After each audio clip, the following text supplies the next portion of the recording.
Welcome to CSE 103. This is our Creation Science Evangelism class, so we've already covered much of my videotape seminar on creation, evolution, dinosaurs in the Bible. I taught school 15 years. I don't think I ever taught a class sitting down. This will be my first. You're going to need to sit down for this one. If you're watching this on videotape, this will be very politically incorrect. We're going to cover how the theory of evolution ties in with communism, Marxism, Nazism, racism, the New World Order coming soon to a city near you. We will discuss some things that I'm sure some people will get upset about. Feel free to call me. I try to document everything I say. I have read mountains of books on this topic. So this ought to be very interesting on what's coming soon. People are nervous. What's going on in the world? You know, it seems like there's a race toward a one world government. Well, the Bible predicted this would happen 2,000 years ago, and it's happening. We are seeing it now. What we're going to try to cover in this class is what's going on, give you a little historical perspective, and then tell you what you should do about it. Yes, we have a new world order coming. It's going to be evil. It's going to be wicked. Christians are going to be persecuted and killed. It's coming. What should we do about it? You folks in the military are going to be required to do things that you shouldn't do. What's your decision going to be? So, let's get started here. Evolution, Satan's religion to destroy humanity. During the Civil War, a fellow decided he did not want to get involved in the war. The battlefield was moving his way, the battle was, and so he didn't want to get involved. So the guy put on a Yankee coat and rebel pants and decided, now nobody will bother me. They'll think, you know, I'm on both sides. Well, after the war, after the battle, he was found dead with his Yankee coat full of rebel bullets and his rebel pants full of Yankee bullets. You better get on one side or the other, because somebody's going to lose, right? So, we're going to try to give you the big picture here. About 6,000 years ago, 4,000 BC roughly, God created everything in 6 days. That means He owns it. He's the boss. He's the master. Within the first few hundred years, Satan fell from heaven, apparently.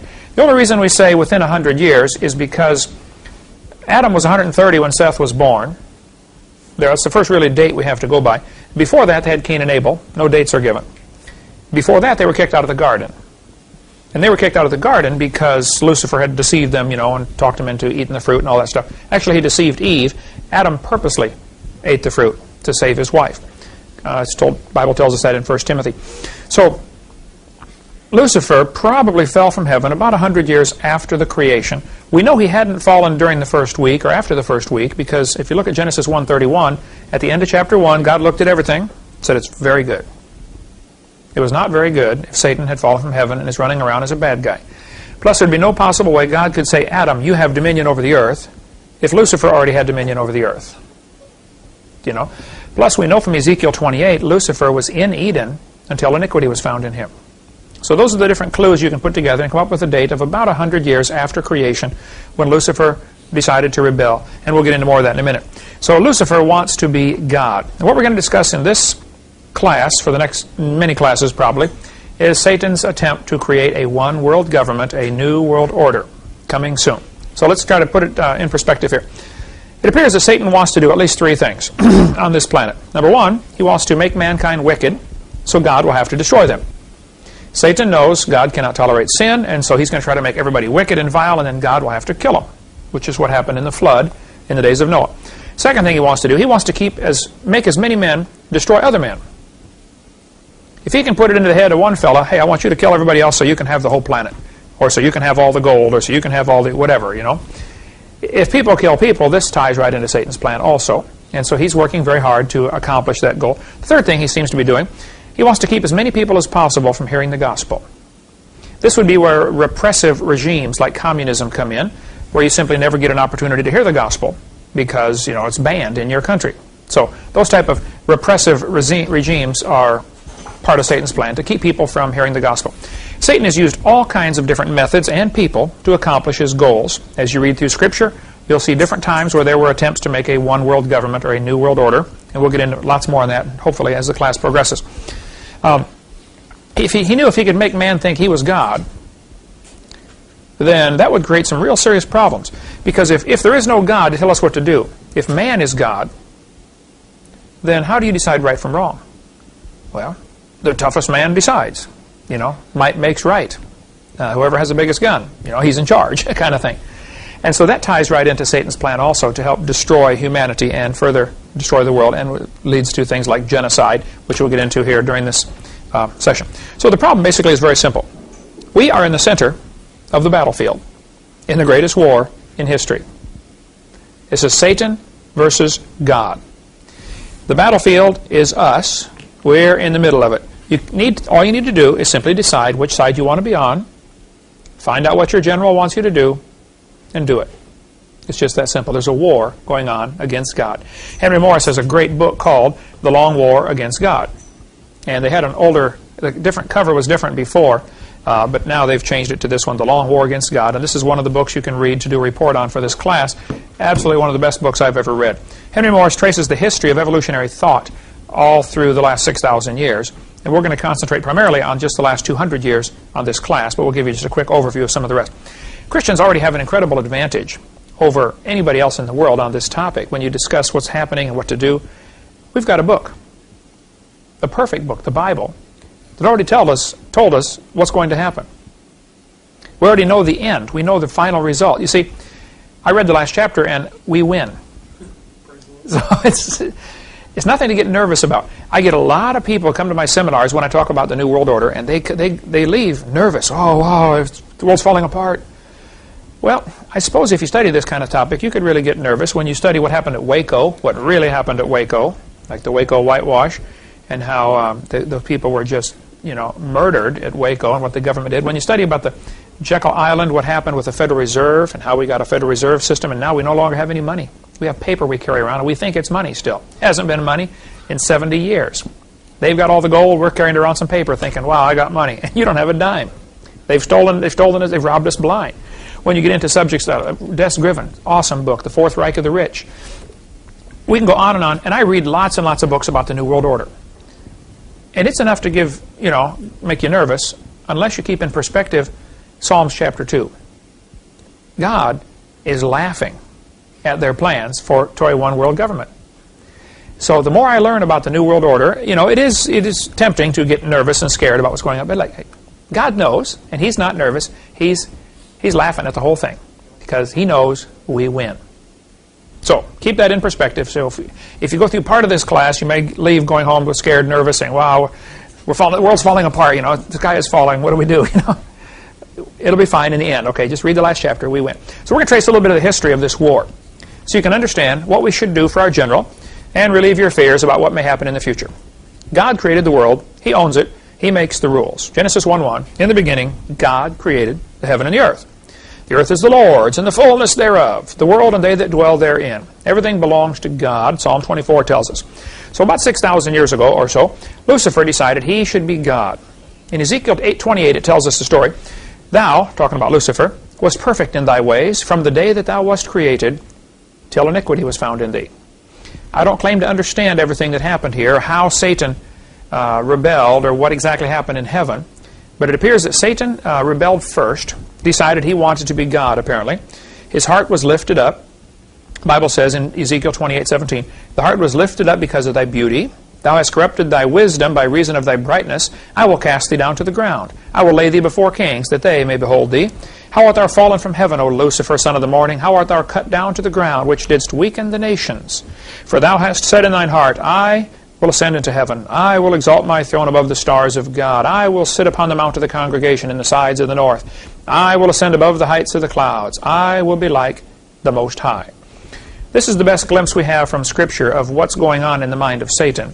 5 times he said, I will. He's exerting his will. He wants to be God, according to the book of Ezekiel.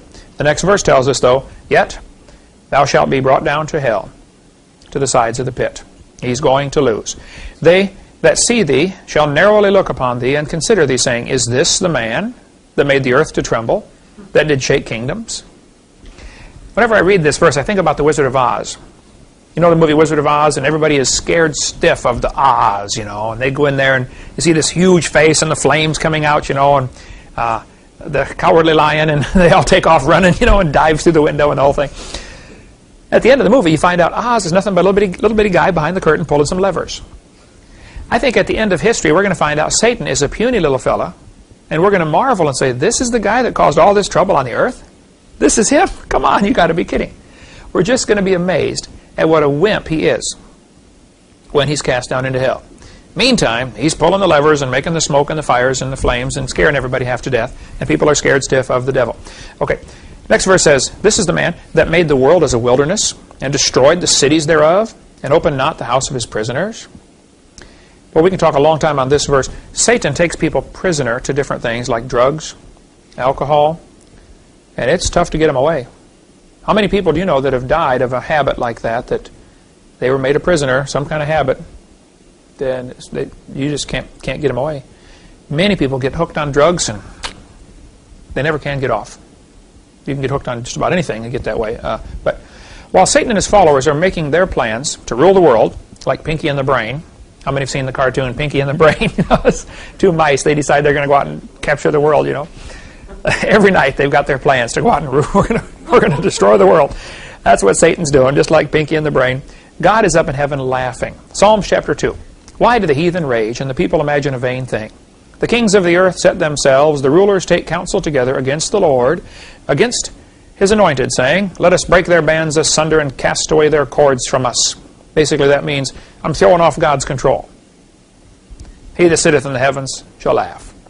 The Lord shall have them in derision. God is not nervous, he's not scared, and we don't need to be either.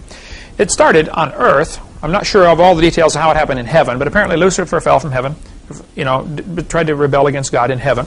He then was cast down to the earth. But he still has access to heaven. He goes back and forth. Job tells us that, Job chapter 1 and chapter 2. But while on earth, the first thing he did was go to Eve. I think that's interesting. He went to Eve, not Adam. Eve is the only one that did not see God create anything. God made Adam, then he put him in the garden, and then God made trees to grow in front of Adam. Now the rest of the world was already full of trees from day 3. But here God is making some more trees in chapter 2. God also made one more of each of the animals in chapter 2. Some people say there's 2 different accounts and they contradict chapter 1 and chapter 2. That is not true. We'll get into more of that on video number 7 of our series, our regular normal creation series, but it'll probably be 2 years. This class is going to take a while, I'm afraid, before we get to that. But there's no contradiction. God made one more of each animal and some more of each of the plants so that Adam could name them and so that Adam could see that God indeed is the one who's doing the creating. If God had made Adam last, Lucifer could walk up and say, hey, Adam, how you like my garden I made here? How would Adam know? The fact is, Adam knew because he saw God make some stuff. Now, Eve never did that. Satan came to Eve and tricked her, and then she sinned, disobeyed God. She says, hey, Adam, you want some of this? Whatever it was, fruit, apple, banana, we don't know. Everybody says apple, but the Bible does not say that. Okay. And Adam looked at it and said, oh, you numbskull, look what you did. Now we're in trouble. He knew God was going to have to punish his wife. Going to have to kill her. He knew he loved his wife. The only way to save his wife was for him to become sin like her. And now whatever God does, you got to do it to both of us. So he voluntarily took of the fruit, ate it, knowing full well what he was doing. 1 Timothy tells us that. And he became sin to save his wife, just like Christ voluntarily became sin to save us on the cross. So in Genesis chapter 3, we see Lucifer, whose later name was changed to Satan, deceiving Eve. Now I need to point out, some of the groups today are teaching that Lucifer is the good God and Jehovah is the bad God.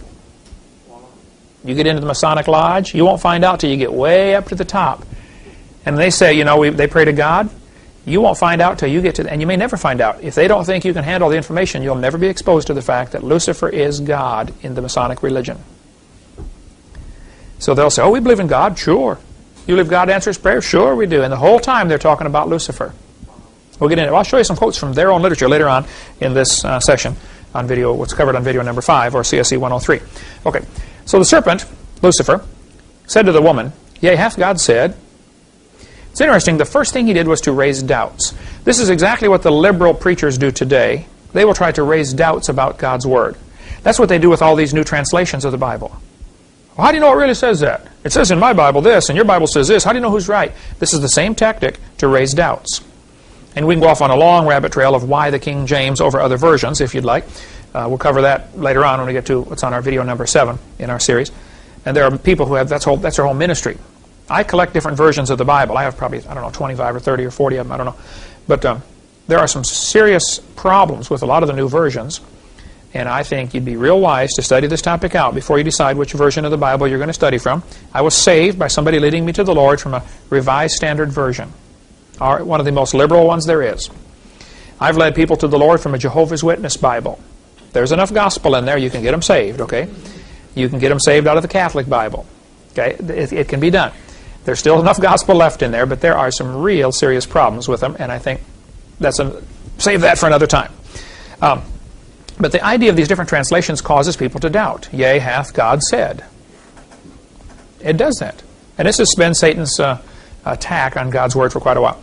Then the next thing he said to the woman, he said, ye shall not surely die. He's gone from just raising doubts, hath God said, to denial. So the 3 steps here are always the same. First, raise doubts. Be a good quiz question, Mara, listen. Raise doubts. Satan works this way. Then, deny. Then, deify. Doubt, deny, and deify man. Next thing he said was, for God doth know that in the day ye eat thereof, then your eyes shall be opened, and ye shall be as gods. Wow, I get to be God? Who would not like to be God? I mean, nobody tells you what to do. Like the one kid we had in our school in Illinois, he said, I'm sick of my parents telling me what to do. I'm going to join the Marines. Are you brilliant? The idea of, everybody would like that, I would think, nobody tells me what to do. I'm God of the universe, and so sure enough, that's what the lie was here. He said, ye shall be as gods. Look at the next part, though. Knowing good and evil. What Satan always promises is extra knowledge. You get to know something that nobody else knows. That's what all the secret lodges do. You come to the meeting, you learn something, you hold your hand and you shake hands, you put the second finger right here, grab the second knuckle, and you stand like this, and you go like this when you're in distress, and the judge, if he's a Mason, has to help you. And they got all these secret signs and symbols. We'll get into more of that later. But the idea is, they think, I know something the average person doesn't know. I have knowledge, you don't. I'm smart, you're dumb. I get this in debates all the time when I debate against professors who believe in evolution. And very frequently they will say something and I'll have to translate it for the audience. They'll say, well, the average person doesn't understand how technical this topic is. So I'll say, folks, what he means is, he's smart and you're dumb. How many times have you heard me say that in debates? That's exactly what they're doing. When you see this in letters to the editor or books about evolution, the average person doesn't comprehend, but, now basically they're saying, if you don't believe in like we believe, then you're dumb. And Satan always does this. He promises, you follow me and you will have knowledge. The light. That's why he's Lucifer, the light bearer. I will bring you more knowledge, more wisdom, more light. We can go off. There's beautiful sermons been preached for years and years on that topic. How Lucifer promises more light, more knowledge. Next verse. This fellow in American Humanist said, the turning point in history will be the moment that man becomes aware that the only God of man is man himself. The humanist religion teaches man is God. We're it. There is no deity to save us, so we must save ourselves. That's in the Humanist Manifesto. 1933, the first Humanist Manifesto was written, and then the second one came out in 1973. Many famous people that if I listed the names, you would say, wow, I know that one. I know that one. John Dewey, for instance, the guy responsible for the type of education system we have today. Our modern public school system with the progressive education was John Dewey. And he was one of the signers of the Humanist Manifesto. Basically, the idea of humanism is there is no God, and so we must be God. After all, we're the highest evolved creature there is, so we're probably it. And that's the idea behind humanism. So, getting Eve to believe she was God was the beginning of a strategy that Satan would use for the next 6,000 years. This whole idea that man gets to decide right from wrong. Tell me, what is the basis of a democracy? man's opinion. The majority decides right from wrong. So when they get together in Congress or in the Senate and they're voting on a law, some people say you can't legislate morality. That's all Congress does all day long. Every law legislates morality. There's no such thing as a law that doesn't legislate morality. You're telling somebody else what to do. That's what all laws do, okay? So don't give me this, you can't legislate morality stuff. The idea that man decides right from wrong is flawed from the start. Because if that's true, if evolution is true, if there is no God, Adolf Hitler was right. He decided, most of our folks here are Aryan, Germans, blonde-haired, blue-eyed, and we voted that everybody else ought to be killed. Hey, majority decided. What you need is a different standard to say, thus saith the Lord, is how you decide. When I was at the cabinet shop, we had a problem. We were building real fancy display cases for Gafers and Saks Fifth Avenue and stuff like that. And we had a problem because we were building these cases that were curved and they had to go around and end up at the other side and match. Well, if every one isn't curved just right, it comes around and doesn't match. And so here I was in charge of the first department that cut out the wood and put them together. We sent it on to get the lamination and paint and lights put in and stuff like that. And we were having a problem. It wasn't bad, but they were coming off. They were off by, say, half an inch by the time they got around the circle. So I traced the problem down as I racked my brain over it and found out that every person in my department was measuring their pieces as they cut it. The rulers were slightly different. All it needs is a 1/8 of an inch difference on somebody's ruler from his ruler and your ruler. Suppose I told, we're going to get all the guys together in the church and we're going to build an auditorium, and I'm going to give everybody a tape measure, but every tape measure is vastly different. On some tape measures, this is an inch. On other ones, this is an inch. How's that building going to turn out? Wow. Pretty bad, if it'll turn out at all, right? So the idea is you have to have a standard. We have a National Bureau of Standards. They keep a meter stick in a carefully climate-controlled environment, and everybody makes copies of this meter stick. There's a standard meter. There's a standard foot, a standard yard, a standard pound, a standard ounce. You have to have a standard. If you say, how much are you going to give me? Oh, I'll give you a lot. Well, how much is a lot? You got to have some way to measure things. Okay, there's standards of for everything. And there needs to be a standard for determining right from wrong, and that's where the Bible comes in. But see, what evolution does, it takes away the Bible. Therefore, there is no more a standard. There's no longer a standard to decide right from wrong, so the majority of the people get together and vote on what they think is right and wrong. So if they vote, you think abortion's okay? Who thinks abortion's okay? Okay, majority rules. Oh, wait a minute. That's why democracies are so dangerous. They never can last. They will always become a dictatorship.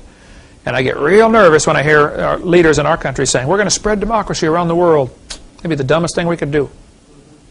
We need to spread righteousness around the world, spread godliness, but democracy is a horrible form of government because the majority can simply vote to annihilate the minority. Now, a republic is very different. A constitutional republic is what our founding fathers gave us. We'll get into more of that later. So, scores of people have made attempts to conquer and rule the world down through history. He wanted to use this idea that man can be God, and of course, whoever's in charge is God. They think they're God. Whoever has, the biggest gun or the biggest sword or the biggest club or the most people following him, he's God. Satan caused so many to be wicked in the days before the flood that God destroyed the world with a flood. God always has his faithful few, though, that disrupt Satan's plans. Here's what happened. God created the world. Satan became proud of his beauty, decided man should worship him. Satan rebelled against God, and he was cursed. And then God said, someday some seed of the woman is going to bruise your head.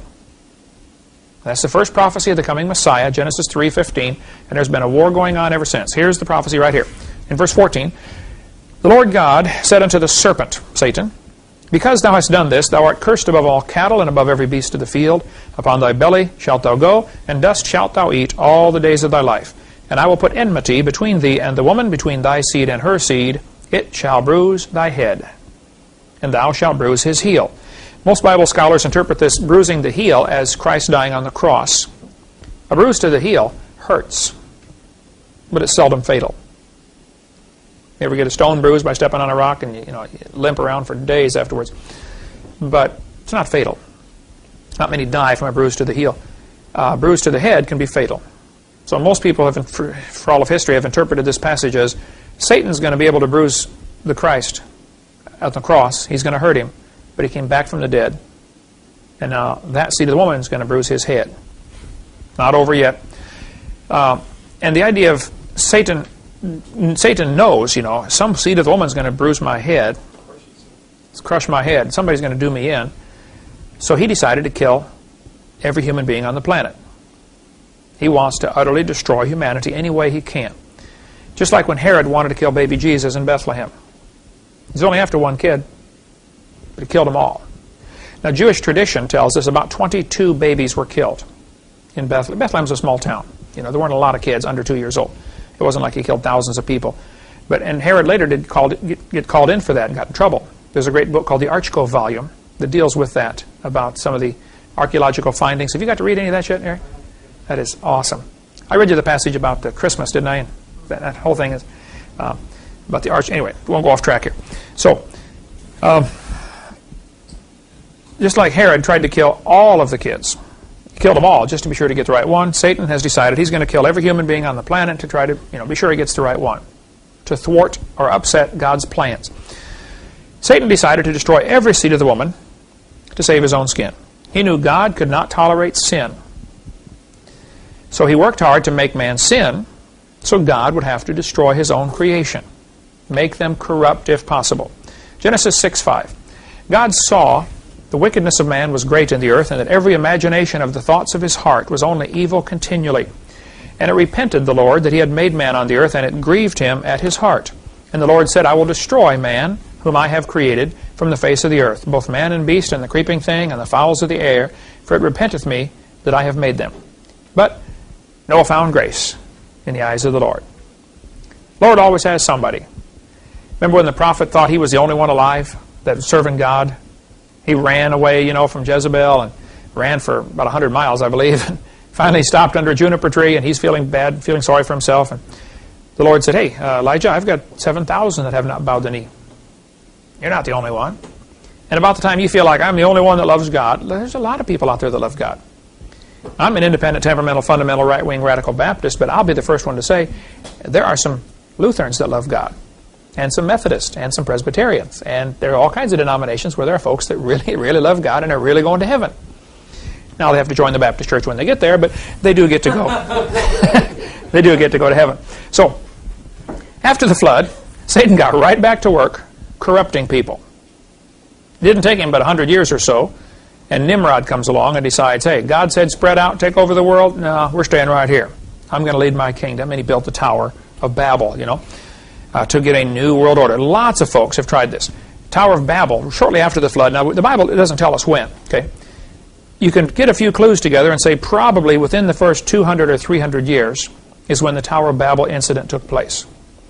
Some people have speculated that when the Bible says in the days of Peleg, the earth was divided, that's talking about divided by languages. Some people think in the days of Peleg, the earth was divided as in they decided, hey, there's so many folks, we better survey the property and see who gets what. Divide the land up. This is your part, this is my part. Let's put up a few fences here, or put some borders up, okay? Some people think the continents moved. I don't buy that for a second, because if you move a continent 6 inches, it kills everybody on the world, It'd be a tidal wave, go around the world 10 times, and kill everybody. So I don't think that's possible. But, some people really hold to that theory, that the continents moved away from each other, and that would be, I think, tough to explain physically. There's all kinds of theories. We'll get into more of that later when we get into what's on video number 6 on our Hovind theory about the flood. But Tower of Babel was the first attempt after the flood to create a one world government. Then God divided them up by languages. They spread out, which is probably the best thing ever happened to humanity. Because you just can't get everybody together to develop a one world government. It's really tough. The language barrier has kept it from happening. So even though, you speak Russian and some people, and you work with people all day long, speak different languages, I know it's frustrating, but it's probably the best thing God could have done, to keep us from killing ourselves a long time ago. There would have been a world dictator a long time ago had it not been for that. So then you have Babylon. Nebuchadnezzar comes along as the first world ruler to conquer a large chunk of the world. There's an interesting story in the book of Daniel. If you're going to study prophecy, what's going to happen in the future, you really need to start with Daniel and then study Revelation. It's like the two books go together. God told Daniel to write this book. When Daniel got done, he said, Lord, what does this mean? The Lord said, Daniel, don't worry about it. Put the pen down. This is for the next, somebody else will finish this up. And then John comes along on the Isle of Patmos, 600 years later, and finishes the Revelation. So Daniel and Revelation go together and should be studied together. But here's the story. In Daniel chapter 2. In the 2nd year of the reign of Nebuchadnezzar, Nebuchadnezzar dreamed dreams, wherein his spirit was troubled, and his sleep brake from him. Then the king commanded to call the magicians, the astrologers, the sorcerers, the Chaldeans, for to show the king his dreams. So they came and stood before the king. And the king said unto them, I have dreamed a dream, and my spirit was troubled to know the dream. Then spake the Chaldeans to the king in Syriac, O king, live forever. Yeah, that'd be a wonderful thing, wouldn't it? They all say that. They don't really mean it. They will hope he dies so they can be king. Right? O king, live forever. Tell thy servants the dream, and we will show the interpretation. And the king answered and said to the Chaldeans, the thing is gone from me. I don't remember the dream. And if ye will not make known unto me the dream with the interpretation thereof, ye shall be cut in pieces, and your houses shall be made a dunghill. In other words, you are in trouble, fellas, okay? And, of course, you know the story. They couldn't tell the dream, so the king decided to start killing all the wise men. These guys are a bunch of fakes anyway, and they were. And along comes Daniel. Yeah, Daniel's in an unusual situation here. He and 7,000 of his schoolmates have been taken away from their home, taken away from their country. Probably their families were killed. Thousands and thousands were killed. They bring them to Babylon. These kids are all teenagers, 16, 17, 18 years old, roughly. They make them eunuchs. Look that up in the dictionary. They give them different clothing to wear, make them learn a new language, and subject them to slavery. I mean, you have zero authority, zero rights. I mean, what future do you have? Daniel decides, hey, I'm going to make the best of a bad situation. I'm going to try to do the best I can.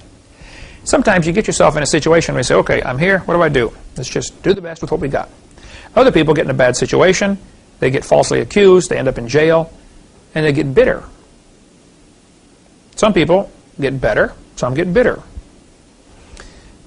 Joseph in the Bible is a good example. He's falsely accused by his master's wife. Here he has already been sold by his brothers to be a slave. Things aren't going too well for Joseph in life. Ends up in jail for 13 or 17 years. I think he was 17 when he went, and he was in for 13 years, 30 altogether. 13 years in jail for doing nothing wrong. Decided, hey, let's make the best of it. Sometimes you just have to get yourself that attitude of, okay, things aren't going well, let's do the best we can. Johnny Erickson Tada, she's 17 or 18 years old, dove in, broke her neck, paralyzed, waist down. Neck down, yeah, neck down. What am I going to do? Well, let's learn how to type and let's write books. All you can do is move your head, put the pencil in your mouth and type. Hey, okay, you can get bitter about it if you want, but you might as well get better and hey. And she paints, yeah, and has a radio program, Sweet, godly spirit. Anyway, so Daniel then comes in and says, hey, king, I can not only tell you what the dream was, I can tell you what it means. Now, as you read Daniel chapter 2, it's interesting. Daniel really gives a good testimony for the Lord. He said, it's not in me, O king. The God in heaven, who rules everybody, including you, has told me this dream. Nebuchadnezzar didn't like the idea of anybody telling him what to do, but little Daniel, this eunuch servant boy, is about to tell the king a message from God. I love this chapter. We'll take that up after a quick break. Daniel chapter 2. Well, let's take up again here. Let's talk about Nebuchadnezzar's dream, what Daniel interpreted for him, and see how it ties into us today. Here's the go. Daniel chapter 2, verse 31. Thou, O king, sawest, and behold, a great image. This great image, whose brightness was excellent, stood before thee, and the form thereof was terrible. The image's head was of fine gold, his breast and arms of silver, his belly and thighs of brass, his legs of iron, his feet part of iron and part of clay.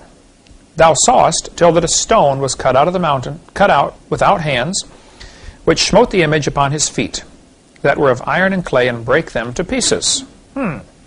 So the statue that he saw is basically the head of gold, chest and arms of silver, belly and thighs of brass, legs of iron, and feet of iron and clay mixed together. This was symbolic of the next 5 great kingdoms to come on earth. Later on, if you read the book of Daniel, Daniel says, Nebuchadnezzar, thou art the head of gold. Now, it's interesting. Each of these metals, gold, silver, brass, iron and clay, become less valuable. Gold is the most valuable, and Nebuchadnezzar had the most pure form of dictatorship, I guess. I mean, he was the law. They didn't vote on anything. All he had to do is decide, I want you to kill that guy right there. Yeah, but I'm going to appeal to who? To me? Okay. Well, hear the case again. You're still going to the prison or whatever. Nobody told him what to do. When you get to the arms of silver, you're talking about the Medo-Persian Empire, which was the second great world empire. They wanted to rule the world, but their king was not an absolute dictator. I mean, they had laws, and he had to abide by the law. And even when the king decided, he was tricked, and they were going to throw Daniel in the lion's den and all this stuff, the king was tricked and bound by his own laws. Nebuchadnezzar never would have been bound by his own laws. He just would simply change his mind. Then you get to the belly and thighs of brass. This is symbolic of the Empire of Greece, Alexander the Great, who ruled all the known world, and died at age, 30 or 32, and said, I wish I had more kingdoms to conquer. Nobody else to beat up. He got them all. But brass is not near as valuable as silver. Then you get to the legs of iron, and notice there are 2 legs. This, most Bible scholars interpret as being the iron legions of Rome, which split into the eastern and western divisions, one at Rome and one at Constantinople. And then you get to the 10 toes on the image's feet, which has iron and clay mixed. Iron and clay don't mix. Partly strong, partly weak. This, almost all Bible scholars will tell you, is symbolic of the last kingdom that the world's going to see. Last human kingdom is going to be a revival of the Roman Empire. Probably something like the European Common Market.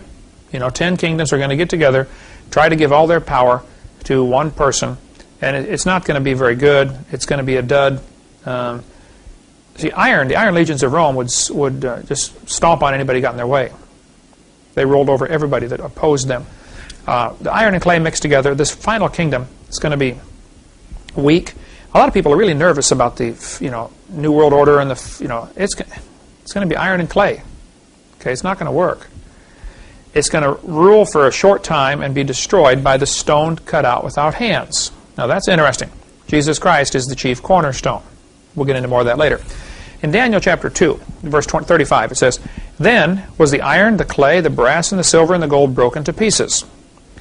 Now remember, the stone cut out from the mountain, we see later, hit the image on the feet and crumbled the entire thing, all the way up to the head. This is Nebuchadnezzar's thinking, wow, that's right, I remember that in the dream. Yeah, that's right. See, he had forgotten the dream and sure didn't know what it meant. All he knew was he woke up scared, So Daniel's telling him the dream and telling him what it means. Let's keep reading here. Broken to pieces together and became like the chaff of the summer threshing floors, and the wind carried them away, that no place was found for them. And the stone that smote the image became a great mountain, which filled the whole earth. This is going to be the kingdom of Jesus Christ. And you can go off into all sorts of rabbit trails here, how some people think that the Great Pyramid is symbolic of this, and Jesus, the chief cornerstone, was never put in place on the pyramid. Jesus Christ is the chief cornerstone. We'll get into more of that later as one of the theories of what this all might be talking about. Then Daniel said, This is the dream. I like that kind of confidence, Hey, I'm just a little 17-year-old kid. I know you're King Nebuchadnezzar, but hey, this is how it is, fella. I do that in debates sometimes. I'm thinking, these guys are college professors. They've been teaching this stuff for 30 years, They're a lot smarter than I am. But look, fella, you're wrong. I'm right. Period. This is the dream. And we will tell the interpretation thereof before the king. Thou, O king, art a king of kings. For the God of heaven hath given thee a kingdom, power, and strength, and glory. And wheresoever the children of men dwell, the beasts of the field, and the fowls of the heaven, hath he given into thine hand, and hast made thee ruler over them all. Thou art this head of gold. And after thee shall arise another kingdom, inferior to thee, and another third kingdom of brass, which shall bear rule over all the earth. And the fourth kingdom shall be strong as iron, for as much as iron breaketh in pieces, and subdueth all things. And as iron that breaketh all these, shall it break in pieces and bruise. And whereas thou sawest the feet and toes, part of potter's clay and part of iron, the kingdom shall be divided, But there shall be in it of the strength of the iron, forasmuch as thou saw the iron mixed with the miry clay. And as the toes of the feet were part of iron and part of clay, so the kingdom shall be partly strong and partly broken. And whereas thou sawest iron mixed with miry clay, they shall mingle themselves with the seed of men, but they shall not cleave one to another, even as iron is not mixed with clay. And in the days of these kings shall the God of heaven set up a kingdom. Okay, now right here, let's stop. This is an interesting prophecy. When the 10 kings get together and try to make their power, their world empire, this is when God's coming back. And he's going to set up his kingdom. So people who study scriptures are getting excited, saying, boy, we must be getting awfully close. Now, the European common market might not even be. We might have 500 more years. Okay, what they're attempting to do in Europe with a unified Europe and all this, it may all fall apart. Okay, there have been many attempts at world empires before, and they have disintegrated. I would not stick my neck out and say, boy, this proves the Lord's coming back, tomorrow at 10 o'clock in the morning. I don't have a clue when he's coming, and we might have a long time. If the Jewish calendar is right, the Hebrew calendar, they say this is the year 5760. Well, then we've got, if 6,000 means anything, we've got 240 more years. One guy wrote a book, 88 reasons why the Lord will come in 88. Well, that was a while ago, he missed it. Then he revised it and had a pamphlet out, 89 reasons why the Lord will come in 89. And the 89th reason was? I don't remember. Because he didn't come in 88. Was that the 89th reason? Okay. That's dumb. Okay, don't do that. I don't know when the Lord's coming. I tell people, we figure the Lord's coming back 2,000 years, from the birth of Christ. This is the year 2001 now, but the Lord might be. We know our calendar is 5 or 6 years off. Okay, not too many folks argue about that. Christ was born in 4, 5, or 6 BC, so our calendar is off for sure. So this is already the year 2007 or 8. Okay, so we missed it. Yeah. Well, the Lord might be coming back 2,000 years from the resurrection instead of from the birth. I mean, why would we figure from the birth of Christ? Why not from the resurrection? Or why not from the triumphal entry into Jerusalem? Maybe that's the significant. And I tell folks, I don't want to hurt anybody's feelings or disrupt anybody's book sales on 88 reasons why the Lord will come in 88, but maybe God's not even using your calendar. Maybe he has his own. Okay, so don't sell your clothes and go stand on a mountain and say, okay, the Lord's coming today, now, because you might stand there embarrassed. Okay, let's go on here. And in these days shall the King of heaven, shall the God of heaven set up a kingdom, which shall never be destroyed. And the kingdom shall not be left to other people, but it shall break in pieces and consume all these kingdoms, and it shall stand forever. For as much as thou sawest that the stone was cut out of the mountain without hands, and that it brake in pieces the iron, the brass, the clay, the silver, the gold, the great God that hath made known to the king what shall come to pass hereafter. And the dream is certain, and the interpretation thereof sure. I like that confidence, man. Revelation continues the story. Daniel brought it up through the next 5 kingdoms, including one that still hasn't happened. The 5th kingdom, we assume to be the revival of the Roman Empire. Somehow, these 10 people in Europe are going to get together and try to make a kingdom. Dr. Henry Morris has a great book, The Long War Against God, that deals with the history of evolutionary thought from Satan in the Garden of Eden all the way up, including the rise of various different Eastern religions, which really is the same thing. The idea that man gets to be God. It's all part of the same stuff. That's just an awesome book. We have a few left in hardback, which have the old cover. They're a lot more expensive, but the softback is $13 if you want to get it from our ministry. That's one of the top 5 or 6 books I've read in my life. It's excellent.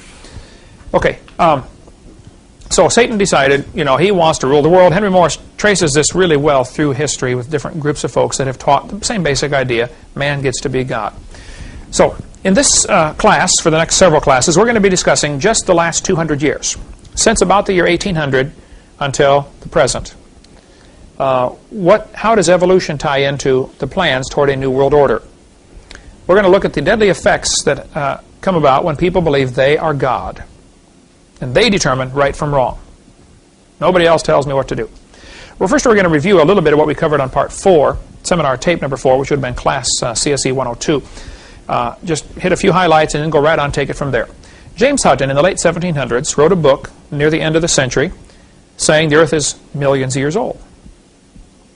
Now during this time, most folks thought the earth was 6,000 years old, is what the Bible taught. Okay, if you add up the dates in the Bible, you get about 6,000. James Hutton came along and said, I think the earth is much older than that.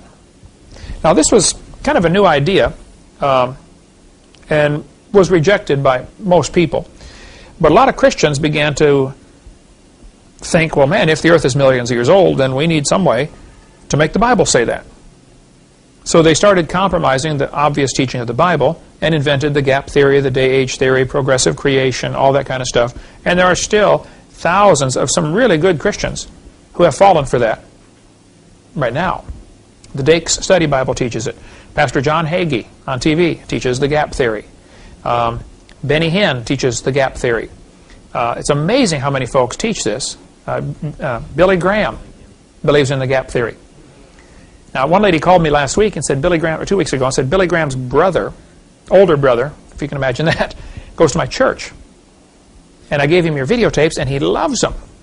And he's going to give them to Brother Billy and get him straightened out on the gap theory. I said, well, yeah, that'd be great, okay. During the late 1700s, all nations were ruled by a king. This is called the age of monarchy. A monarch is a king. And the kings were ruling by what they said was divine right. You know, God told me to be your king, and so you just do what I say. If you don't like it, that's tough. And a lot of abuses, of course, happen in a system like that. And you can study history from that perspective, and you'll see that people were getting sick of a king claiming he should be their boss just because God told him to, and his son ought to take over. You know, they inherit this right, succeed, father to son to grandson. And so people began rebelling against this idea and started getting rid of the king. So for the next few hundred years, next 60 or 70 years maybe, there were quite a few revolutions around the world. The American Revolution threw off King George. The French Revolution, Polish Revolution, the Spanish Revolution, the German Revolution. They got rid of a king, basically. If you study the book of Revelation from this perspective, it appears that God gave the 7 churches the same sequence of events, that one of them was going to be the Laodiceans. Laodicea means the rule of the people. No longer is a king going to tell them what to do. The people themselves are going to vote on right and wrong. Basically a democracy idea, apparently prophesied in Revelation chapter 2 and 3 about the 7 churches. I don't know how far to carry that. Some, I think, get a little hyper on that topic. But I think it's an interesting study, okay, the 7 churches in Asia. Okay, so anyway, there's a time of anti-monarchy. And since the Bible says to honor the king, some people thought the Bible was an obstacle to their political objectives. And so they were looking for a way to discredit the Bible. So here we have, in the late 1700s, everybody's teaching the earth is a few thousand years old. James Hutton comes along and says, oh no, it's millions of years old. Now the Hindu religions were already teaching this. The Eastern religions were teaching the earth is infinitely old. It has, it's always been. It's eternal. James Hutton's book, though, had a very strong influence on a lawyer named Sir Charles Lyell. Charles Lyell was a lawyer from Scotland. He hated the Bible. We covered some of that later in last, CSE 102. Charles Lyell developed the geologic column. Now, other people were involved in this. A guy named Steno and Smith and Cuvier and quite a few people. Actually, a lot of Christians were involved in developing this geologic column. A lot of creationists were involved. They were old earth creationists, the Hugh Ross kind of guys, even back then. And the scientists rejected this idea at first. And the church accepted it. Some churches, liberal churches, accepted it. We'll get into more of that later about a guy named Priestley. But he developed this geologic column. And the geologic column can only be found in one place in the world. Who remembers where that is? Textbooks. Can't find it anywhere else except the textbooks. F. Sherwood Taylor said, I myself have little doubt that in England it was the long-age uniformitarian geology and the theory of evolution that changed us from a Christian to a pagan nation. So England was a Christian country, sending out missionaries all over the world. In the 1700s and early 1800s, I mean, they were the Christian nation on earth. They were sending out, missionaries everywhere. And now it's, very little Christianity in England, okay? A good rip-roaring church over there will have 50 people in it. Most of them run 15 or 20. I mean, Bible-believing churches do. Very difficult. Same thing in most of the European-type countries. But Charles Lyell wrote his book in 1830. Charles Darwin graduated from Bible college in 1831. He set sail on board the Beagle to go around and collect bugs and birds. And Darwin actually argued with some of the sailors in favor of creation and argued against the teaching of the day, which is kind of a pre-evolutionary type teaching. He tried to convert some of the sailors. The captain on board the ship was a guy named Captain Fitzroy. Fitzroy was one of those kind of guys that you do it my way or that, my way or the highway, very intolerant of anybody who disagreed on anything. But he and Darwin had very interesting discussions on this topic. Darwin, though, at the same time he's gone this 5-year-long voyage, he's reading these books by Charles Lyell. Now, somebody told me as a brand new Christian, gave me advice that somebody else had given years ago. He said, in 10 years, you're going to be the same person you are right now, except for the people you meet and the books you read. Read good books. It'll change you into what you want to be. Read bad books, it'll make you a bad person. You read good books, it'll totally change. The more you read of good stuff, the better off you are. So, Lyell read this book. He said that book changed his life forever. Lyell also read a book by a guy named Thomas Malthus. So I want you to know for the quiz, 2 people that strongly influenced Charles Darwin. One was Charles Lyell, and the other was a guy named Thomas Malthus. Malthus had written a book in 1790, I think, I don't know, sometime back then. Malthus said, the population grows geometrically. You multiply, 2 times 2 is 4, times 2 is 8, times 2 is 16, population takes off geometrically. The food supply can only grow arithmetically. 2 plus 2 plus 2 plus 2. See, 2 plus 2 plus 2 plus 2, 4 times, you end up with 2, 4, 6, 8. 2 times 2 times 2 times 2, you end up with 16, or 64. So, now Malthus was wrong, okay? As the population grows, there are more people available to plow the land. But he's looking at it totally wrong. Malthus affected a lot of people back in those days. Basically, the idea was, look, there's going to be more people born than can possibly survive because the food supply is limited. That was his faulty thinking, but whether he's right or wrong at this point doesn't matter. The fact is, he did influence Charles Darwin. So Darwin thought, well, let's see, if more people are born than can possibly survive, then the weakest are going to die off. Nature is going to select the strongest to survive and the weakest to die off. Anybody seen the movie The Christmas Carol? Charles Dickens, every Christmas they play that thing. This was supposedly taking place set in the early or mid-1800s when evolution was a popular theory and the teachings of Thomas Malthus was still very influential. Remember when the Scrooge was asked the question, what about this person that's going to die, And he said, well, let them die and decrease the surplus population. Remember that phrase in there? And later on, the Ghost of Christmas Present, or one of those, said, he repeated that back to him. Let them die and decrease the surplus population. Well, that is exactly what the thinking of the day was. Are there no workhouses? That's what that was. It's so classically true of that time period because of Malthus's teaching that everybody can't live. So since everybody can't live, it's best if the weak ones die. Otherwise, the whole population becomes weak. We really ought to have the weak ones die and the strong ones survive. Then the farmer, save the best ones for breeding and, sell off the worst ones. Sure. You want to develop your stock, of whether it's tomatoes or apples or anything, you try to save the best. So in 1790, James Hutton's book began people on the trip of doubting that the earth is 6,000 years old, which of course made them doubt the Bible. A few years later, Charles Lyell comes along, makes people take away the flood. Then along came Charlie Darwin, and he took away the Creator. Now, what we're going to study here is what happened since 1850, when it took about 10 years for evolution thinking to kind of, permeate society. But boy, what happened after that? With the rise of communism, socialism, Marxism, it all ties together. And I don't think you can possibly understand the history of the last 150 years and how it's going to affect you today until you see how evolution ties into this. Some people thought, if there is no God and man evolved, then one color of man must be superior to the rest, which is how racism comes in. Now, there's always been racism, okay? People have subjugated other folks because of their skin color.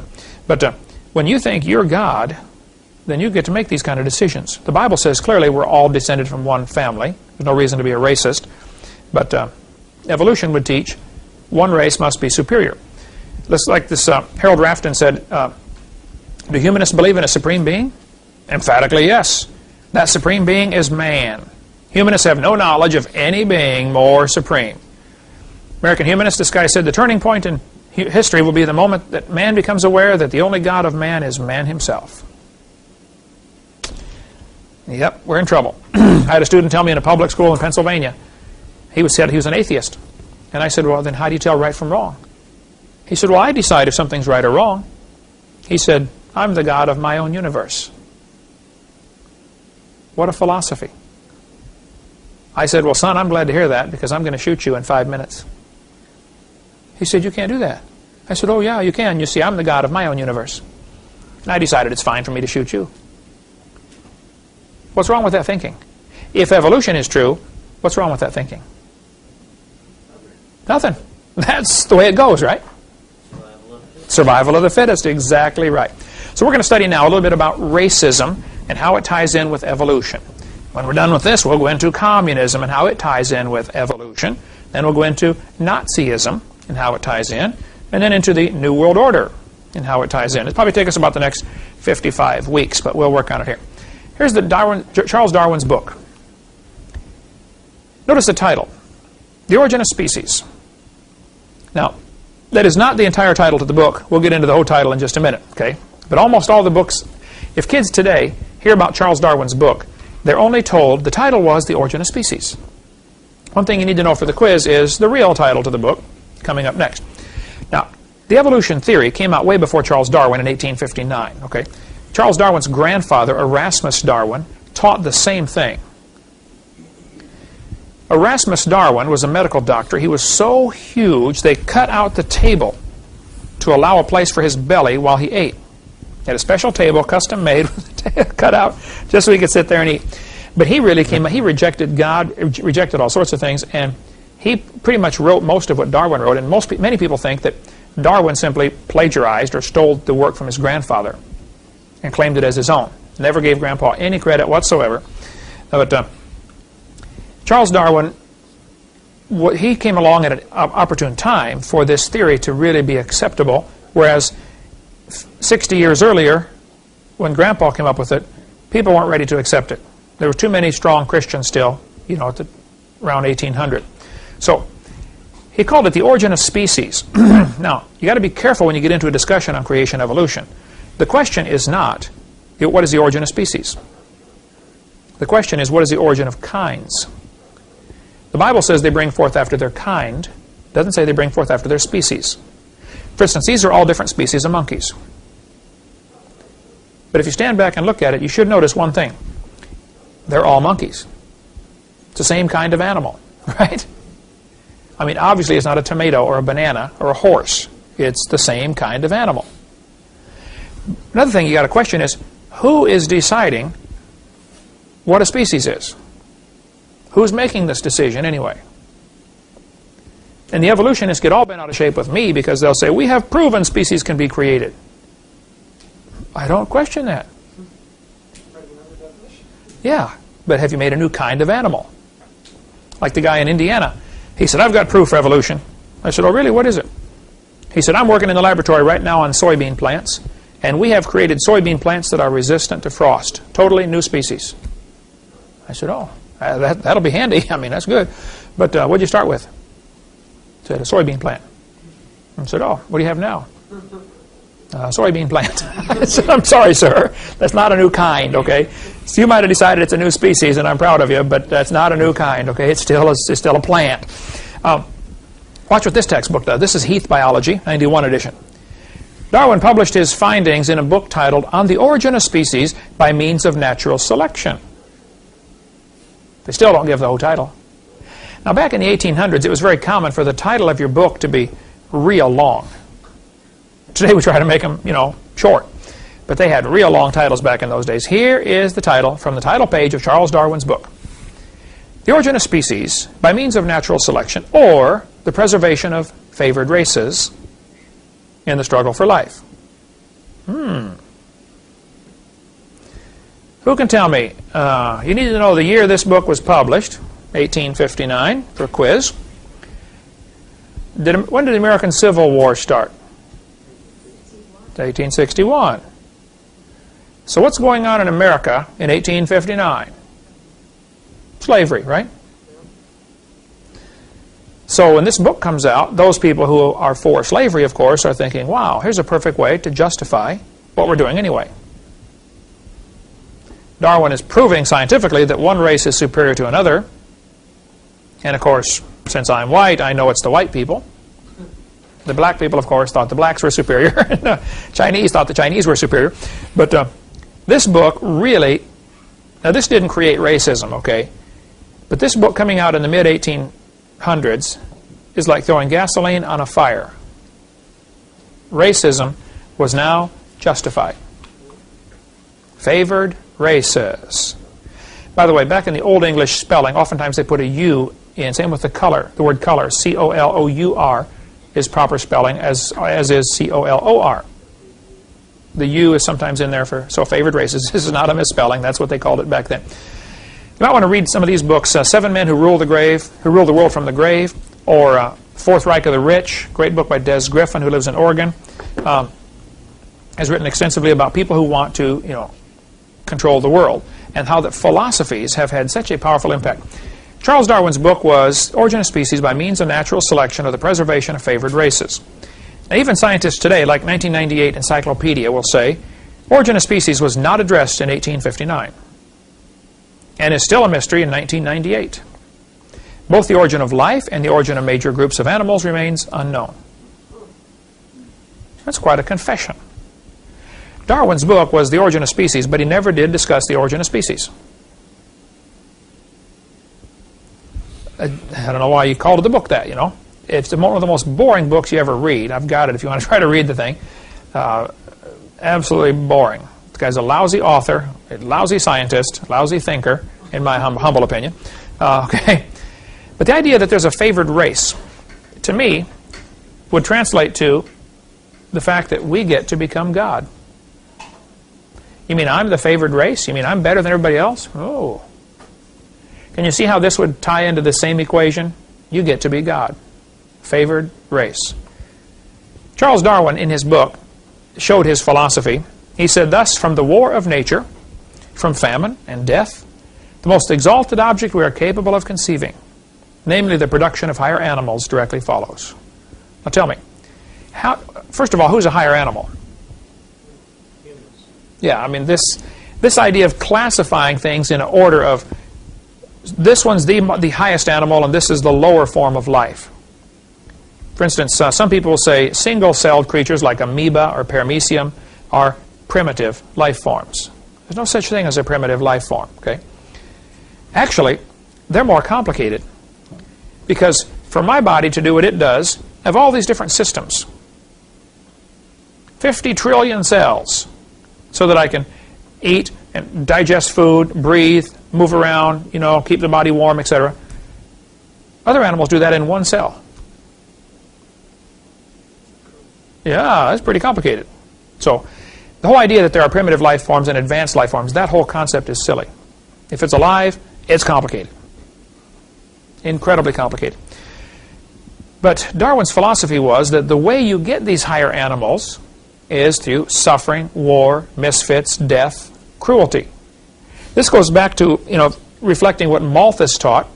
Only the strongest really should survive. That's what's best for the species, okay, if the strongest survive. Darwin thought that natives were just advanced animals. Now back in 1859, we had slavery in our country. Racism was popular. It was accepted. It was still wrong, but it was happening. You bought and sold Negroes like slaves. Henry Fairfield Osborn is a name you ought to learn. He was the director or curator of the American Museum of Natural History. He was one of the guys that was going to come in and testify during the Scopes trial and give evidence for evolution. He said, the standard of intelligence of the average adult Negro is similar to that of the 11-year-old youth of the species Homo sapien. Now, if a teacher said that in class today at the University of West Florida, what would happen? Shot. He'd certainly be fired and probably shot, right? Oh, Jesse. I'd go get him, wouldn't he? Oh, Jesse Jackson. The guys are racist. And yet he was one of the strong promoters of evolution. back in the 1920s. Most of the museums exist to promote evolution. Many museums were founded by people who believed in evolution and who left behind large chunks of money saying, I want you to start a museum to spread this religion. That's basically what it amounts to. Okay? Thomas Huxley, he's the guy that made Darwin popular. Darwin wrote his book, published it, and went and hid. Huxley went around publicly preaching evolution. Huxley said, no rational man, cognizant of the facts, believes that the average Negro is the equal, still less the superior, of the white man. Now keep in mind, he's saying this back in 1871. Civil War is over, slaves are freed. Did that stop racism? 1960s, we still had trouble in this country. Black people sat on the back of the bus, right? Separate bathrooms, separate schools, you know, segregation. This Priestley said, the black people of Australia, talking about the Aborigines, exactly the same race as the African Negro, cannot take in the gospel. All attempts to bring them to a knowledge of the true God have as yet failed utterly. Poor brutes in human shape, they must perish off the face of the earth like brute beasts. You ever see the movie Quigley Down Under? He hired this Quigley guy to come in and shoot Australian Aborigines because he thought they were inferior. They're just an animal. I was out soul winning one night in Longview, Texas. I had a bus route in an all-black neighborhood. For 17 years, I drove a church bus and picked up black kids and brought them to church. Had a wonderful time. Loved it, okay? Many times I'd be out there at midnight, the only white guy in the whole complex, you know. A little nervous once in a while, but hey, that really, I had a wonderful time. Loved it. I've brought thousands and thousands of black people to church and to the Lord, okay, got them saved. But I'm out there, I couldn't sleep one night, so I got up 2 in the morning, drove down to my bus route to go visiting, because there's always folks up at 2 in the morning in the black neighborhoods, you know. And this one guy was drunk. He was turning his car, thinking he's going down the road, but he drove down the railroad tracks instead. Turned too soon. He drove about 20 feet, and the rails bottomed out, you know, stopped his car, so he's stuck. And the drunk guy's out there trying to figure out, well, how come my car won't move, you know? So I thought, man, a train's going to come and plaster this guy all over the county. So I got out of my car, not on the tracks, and I walked down to help this guy. A couple of other folks stopped, and we went down there and tried to push the guy's car backwards. And I got talking to one of the men who stopped to help, and he said, what are you doing out here? This is a dangerous neighborhood. I said, no, this is my bus route. I come here all the time. I know most of these folks. He said, your bus route? I said, yeah, I drive a bus in here from bringing these folks to church and, you know, tell them about the Lord. He said, these folks are all black. I said, well, not the palms of their hands. He said, black folks don't have souls. This was Texas. My kids were little, so 20 years ago. I said, black people don't have souls. I said, are you part of the KKK? He said, yeah, how'd you know? Just a lucky guess, you know. The idea that black people don't have souls is still being taught today, folks. Okay? Racism's not over. Now, Charles Kingsley, was an Anglican priest who promoted Darwin. If it hadn't been for Kingsley talking other Anglican priests and church people into believing in evolution, it probably would have been a dud as a theory. Priestley's the primary guy who got the church people to believing in evolution. So put his name down as a quiz question. Who's the Anglican priest that promoted evolution? The scientists rejected Darwin's idea. You think a people can come from a rock? Yeah, right. Nobody believed that. Priestley got all the church people believing in it, and pretty soon this evolution theory spread around, and Charles Kingsley, I keep saying Priestley, Kingsley was the Anglican priest who promoted this crazy idea.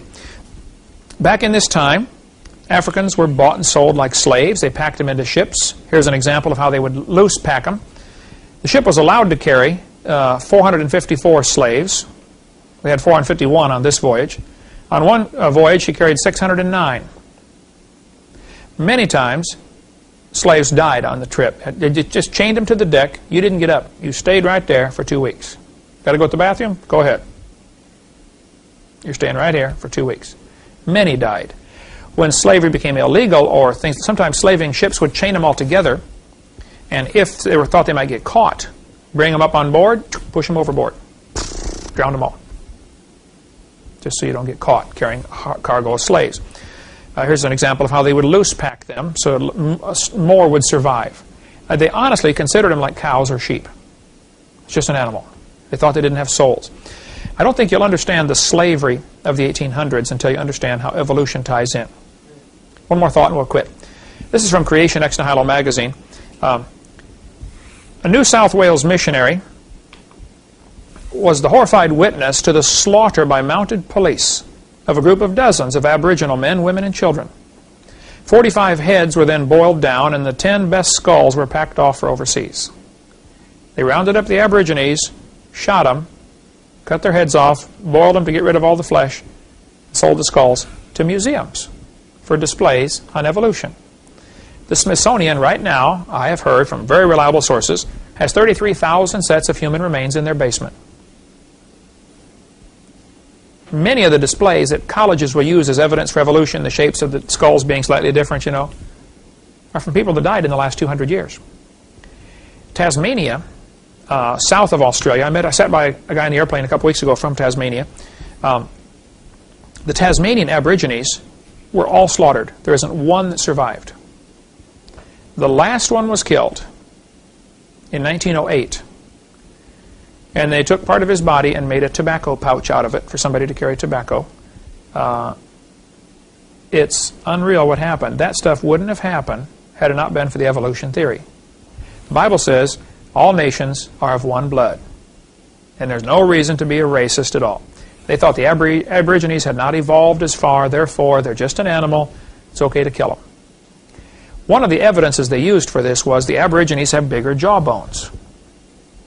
And they said, wow, see, that proves they used to be a monkey. They're closer to monkey than we are. We'll get into that next class, okay? How racism ties in. Then we're going to get into communism. And that's going to be very politically incorrect. You may not want to be here for those next few classes, but see you next week. Thank you.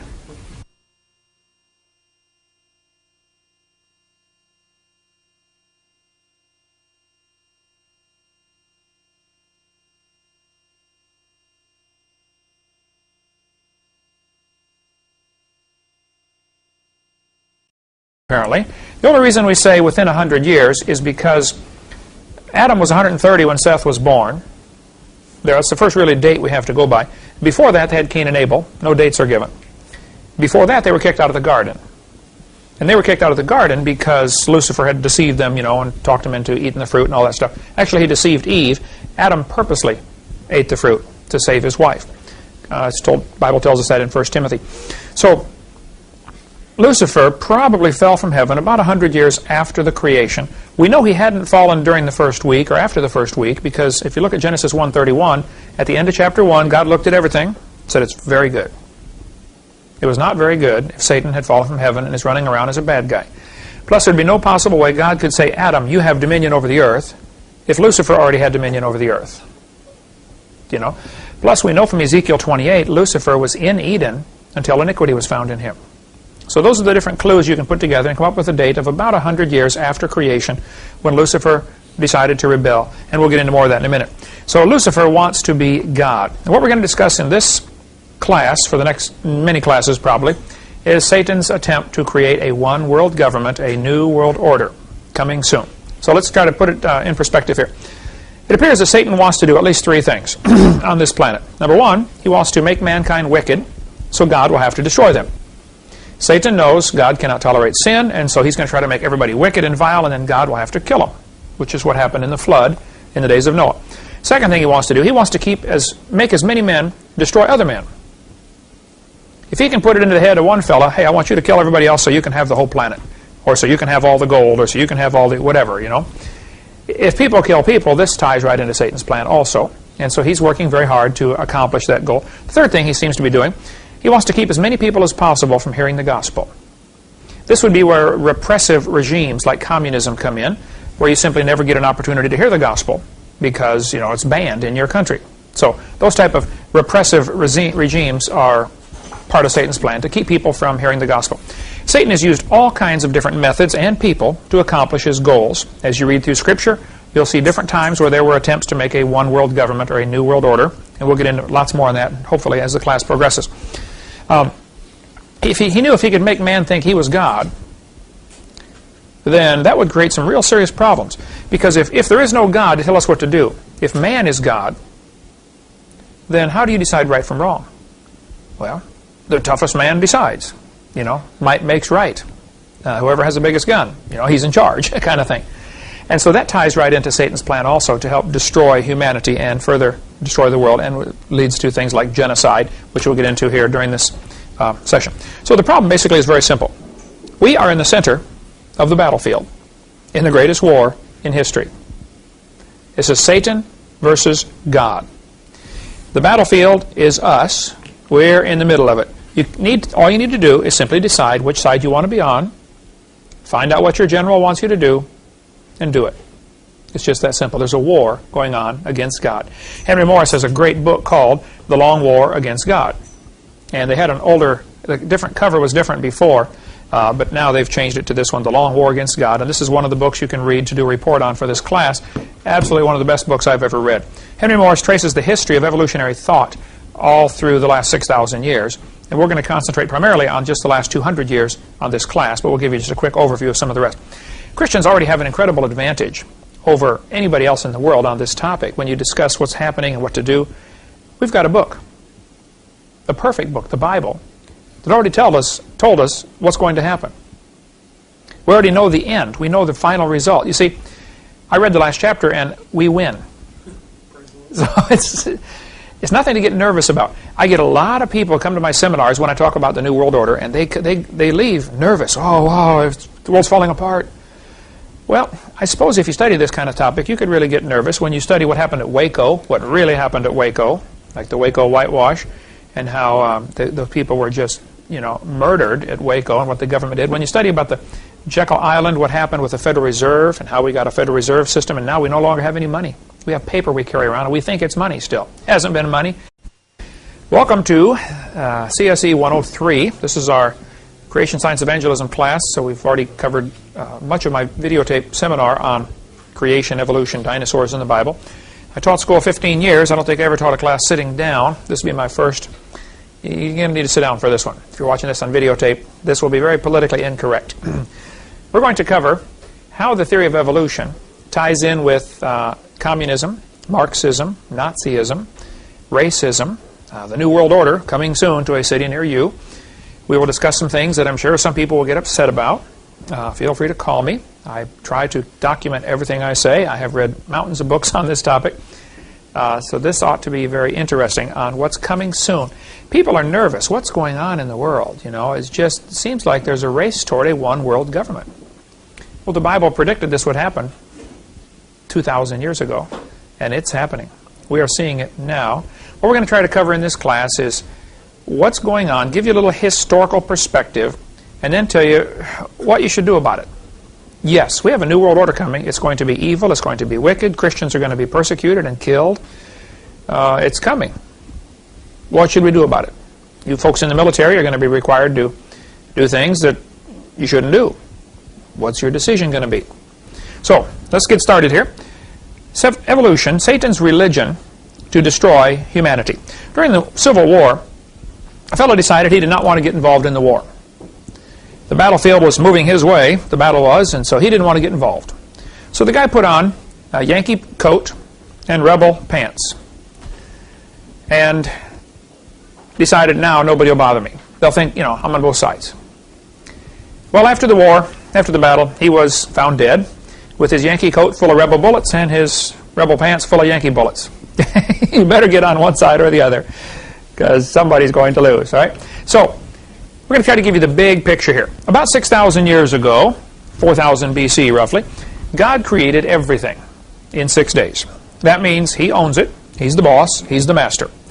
Within the first few hundred years, Satan fell from heaven. He's exerting his will. He wants to be God, according to the book of Ezekiel. The next verse tells us, though, yet thou shalt be brought down to hell, to the sides of the pit. He's going to lose. They that see thee shall narrowly look upon thee and consider thee, saying, is this the man that made the earth to tremble, that did shake kingdoms? Whenever I read this verse, I think about the Wizard of Oz. You know the movie Wizard of Oz, and everybody is scared stiff of the Oz, you know, and they go in there and you see this huge face and the flames coming out, you know, and the cowardly lion, and they all take off running, you know, and dive through the window and the whole thing. At the end of the movie, you find out Oz is nothing but a little bitty guy behind the curtain pulling some levers. I think at the end of history, we're going to find out Satan is a puny little fella, and we're going to marvel and say, this is the guy that caused all this trouble on the earth? This is him? Come on, you got to be kidding. We're just going to be amazed at what a wimp he is when he's cast down into hell. Meantime, he's pulling the levers and making the smoke and the fires and the flames and scaring everybody half to death, and people are scared stiff of the devil. Okay, next verse says, this is the man that made the world as a wilderness and destroyed the cities thereof and opened not the house of his prisoners.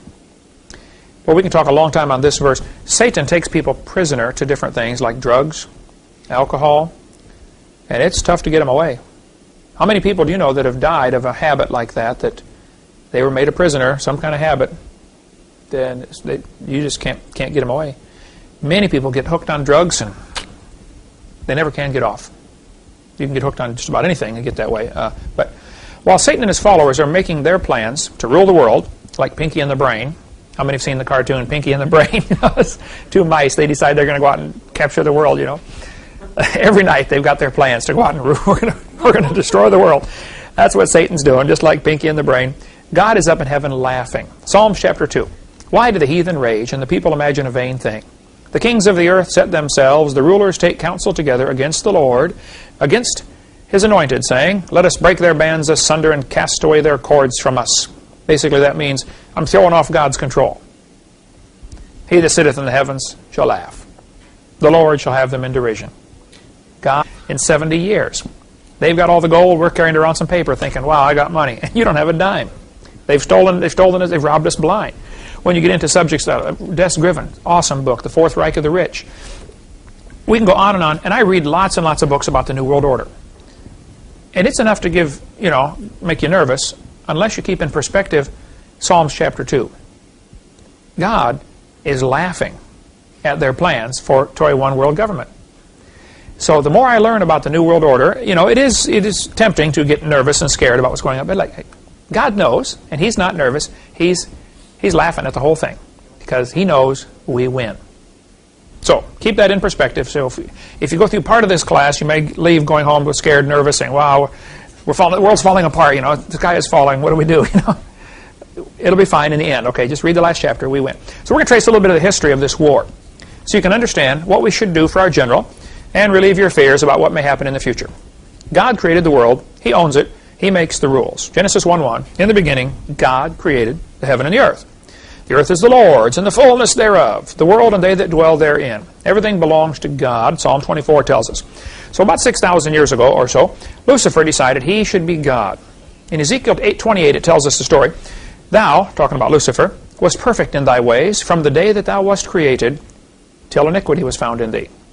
I don't claim to understand everything that happened here, how Satan rebelled, or what exactly happened in heaven.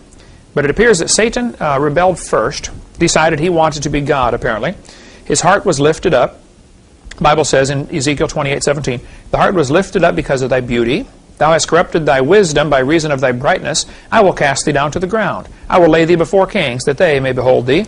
How art thou fallen from heaven, O Lucifer, son of the morning? How art thou cut down to the ground, which didst weaken the nations? For thou hast said in thine heart, I will ascend into heaven. I will exalt my throne above the stars of God. I will sit upon the mount of the congregation in the sides of the north. I will ascend above the heights of the clouds. I will be like the Most High. This is the best glimpse we have from Scripture of what's going on in the mind of Satan. 5 times he said, I will.